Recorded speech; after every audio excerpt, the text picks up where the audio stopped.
Salut les loulous! Suite au vote dans la dernière vidéo, vote nombreux d'ailleurs, hein, je vais vous l'afficher ici. Hop! On est parti sur la trace des Templiers. Donc, je vais vous montrer la station de ski de Beuil, mais j'ai eu un petit souci. C'est-à-dire que je suis monté à Beuil, j'ai cherché des ruines, etc. et j'ai rien trouvé. Pourquoi j'ai rien trouvé? Parce qu'à Beuil, il n'y avait pas de commanderie templière. En archive, j'avais vu nombre de fois la commanderie de Beuil. Et en fait, Beuil à l'époque, c'était une baronnie. Et donc on est à Rigaud, qui faisait partie de la baronnie de Beuil, et la commanderie se trouvait juste là. L'origine, ça c'est une construction romaine, donc au niveau des fondations, et ça aurait traversé les époques jusqu'au XIIe siècle, où c'est devenu une commanderie templière. Et donc le premier grand maître de la région s'appelait de Rigaud, et on a donné son nom au village. Là en face, vous avez le village de Rigaud, dont une partie est construite sur les fondations médiévales, et l'autre partie, le haut village, a été détruit il y a à peu près un siècle, en 1929, par un tremblement de terre.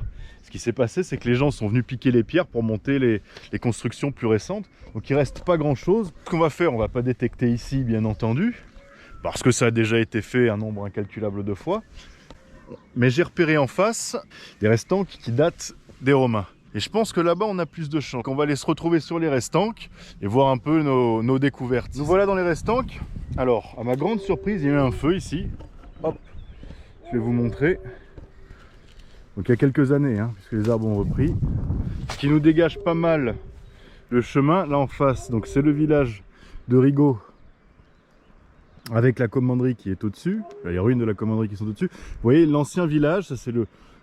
l'ancien village, il était tout en haut de la montagne, là, exactement sur cette zone-là. Bon, tout a été balayé, puis les gens après sont venus piller, mais voilà, il était tout à fait au sommet. Et maintenant, ça s'est construit un peu plus dans le vallon. Voilà, donc là, on est sur leur restanque. Donc, c'est des restanques qui datent des Romains. Alors, je vais pas vous dire qu'on va trouver des pièces romaines. Loin de là, surtout que là, c'est assez accidenté. Là, au-dessus, c'est le plateau. C'est là où on va aller fouiller. Hein, il me reste quelques restanques à monter. Nous voilà sur les traces des Templiers, chevaliers entourés de légendes et de mystères. Je m'appelle Hugo Chabert et bienvenue chez le Lièvre de Fouille.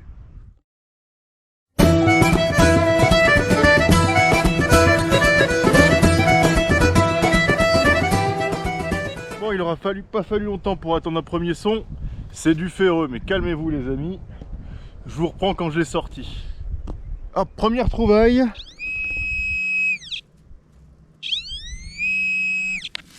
Clac. C'est donc ça. Ok. Bon, c'est un morceau d'outillage relativement récent. Hein, ça c'est du 19e siècle. Voilà, si je vous le mets là-dessus. Donc c'est bien ça qui bipait. Bon, ça part directement dans la boîte à merdouille. Deuxième trou. Et vous savez quoi? Deuxième merdouille. Ça fait 6 mois que j'ai plus sorti une monnaie. Je commence à en avoir ras-le-bol.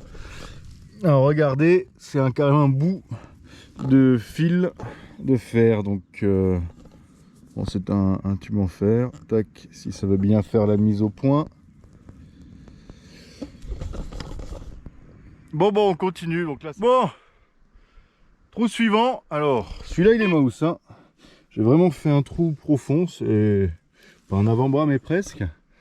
J'ai sorti ça et c'est dans cette motte-là. Hein. Donc, je vais vous montrer la technique pour voir. Voilà, là, on passe au-dessus du détecteur. S'il prend le signal, c'est qu'il y a quelque chose. C'est dans cette motte-là. Et ben, on va se l'ouvrir ensemble. Voilà, je me suis dit, c'est profond, c'est ancien. Un fil de fer. Voilà, un bout de fil de fer. Une énième merdouille dans la boîte à merdouille. Mais je désespère pas, je l'aurai son trésor à Godefroy de Rigaud. Hein? Allez, on continue.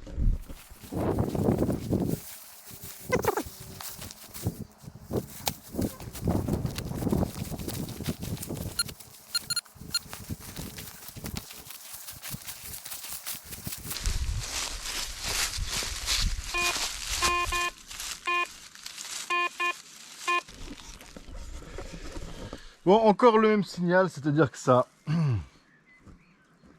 part dans les ferreux, ça monte à 60-67. Bon, je suis prêt à prendre le pari que c'est un énième fil de fer parce que très fin et la conductivité n'est pas la même. On va creuser, on va voir. Bon, alors j'ai regardé ce que c'était. Ça fait longtemps qu'on n'en avait pas eu. De toute façon, hop, voilà, je l'avais déterré avant, hein, mais un énième clou. Alors celui-là est plus long que la dernière fois. Un plus effilé. Enfin, ça change pas, c'est un clou médiéval, classique.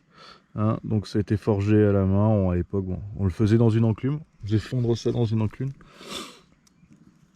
Atypique des clous médiévaux. Mais ça veut dire qu'on est sur la bonne voie. Bah, il faut savoir qu'à l'époque, quand ils ont arrêté les Templiers, donc c'était plus le maître de Rigaud hein, depuis bien longtemps, c'était son successeur, mais quand ils ont arrêté les Templiers ici, sur le recensement de l'arrestation, donc c'est Philippe IV hein, qui avait fait arrêter les Templiers. Bon, ça je le raconterai, ça fera l'objet d'une prochaine vidéo, celle du trésor des Templiers. Hein, où je raconterai ce qui s'est passé et pourquoi est-ce qu'on recherche encore aujourd'hui le fameux trésor des Templiers. Quoi qu'il en soit, ici en archive, lors de l'arrestation de la commanderie templière de Beuil, donc en fait c'est celle de Rigaud, on a recensé 2 casques, une épée, de table, enfin 3 fois rien quoi. Beaucoup moins que ce qu'ils auraient dû avoir pour une commanderie. Je vous rappelle que c'était la commanderie principale de l'arrière-pays. À l'époque, aujourd'hui c'est l'arrière-pays.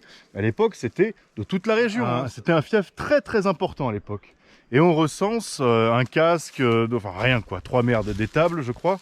Alors soit quand le comte de Beuil a arrêté les Templiers, il s'est servi au passage, ce qui est une première possibilité, soit, et ça c'est des légendes qui expliquent qu'il aurait caché donc dans ces montagnes. Hein, que le trésor des Templiers serait caché dans ces montagnes. Voilà pourquoi je suis parti, enfin que le trésor des Templiers de la commanderie.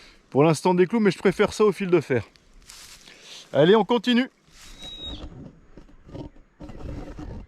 Alright, so. Voilà ma motte. Là, j'ai fait mon petit trou.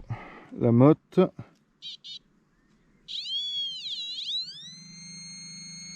C'est là-dedans. Je crois... Non, je crois pas qu'on puisse. Donc là, comme je tiens à la main, je vous reprends comme je l'ai sorti. Je vais élaguer la motte, je vous reprends quand j'ai sorti. Ok, c'est sorti. Donc tac,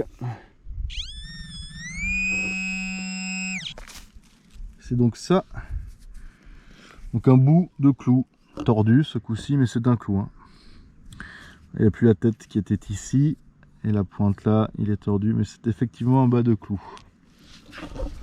Bon, ce que je vais faire, je vais continuer un peu, je vais descendre quelques restants parce que là on va faire que des clous. De toute façon, je vais vous dire, je trouve beaucoup de ferreux. Pour l'instant, je creuse les ferreux parce que j'ai aucun signal dit intéressant de monnaie ou quoi. Donc je vais descendre un peu et je vais essayer sur les restants du bas, même si j'ai peur que ce soit un peu plus pollué, de trouver de nouveaux signaux. Ah, donc après, le terrain est extrêmement accidenté ici. Hein. Extrêmement accidenté. Si je vous filme un peu, bah, depuis le temps que c'est plus utilisé, évidemment, la forêt a repris ses droits. Hein. C'est des restants, mais ça fait quelques temps, là, je vous fais le tour. Ça fait quelques temps qu'elles sont plus utilisées, hein, plus usitées. Et là, il n'y a rien, il n'y a plus personne, il n'y a même plus un berger ici. Hein. Ouais. Donc voilà les loups, là je suis redescendu plus bas. Et malheureusement, ce qui devait arriver arriva, on s'est rapproché du vallon. Là, il y a une habitation, c'est une vieille ferme. Bon, elle est inhabitée, mais il y a quand même une vieille ferme, des constructions. On n'est pas loin du village qui est encore habité et les jeunes viennent, donc j'ai trouvé des canettes, etc. Donc là, c'est beaucoup moins intéressant que là-haut. Bon, on va s'arrêter là-dessus, il va falloir que je rentre. J'ai commencé à descendre pensant en faire une dernière trouvaille, mais malheureusement, il y a plus grand-chose. C'est trop pollué. Là, il y a les chiens, on sent les chiens des chasseurs, il y a l'élevage qui est juste à côté, donc la meute de chiens qui arrive. Bon, on va se rentrer. Donc c'est pas encore aujourd'hui que je vais faire fortune. On se retrouve très vite pour une prochaine vidéo. Je vous réserve la surprise, je vous dis rien. On va tester un truc. Et puis prenez soin de vous les enfants. Bisous.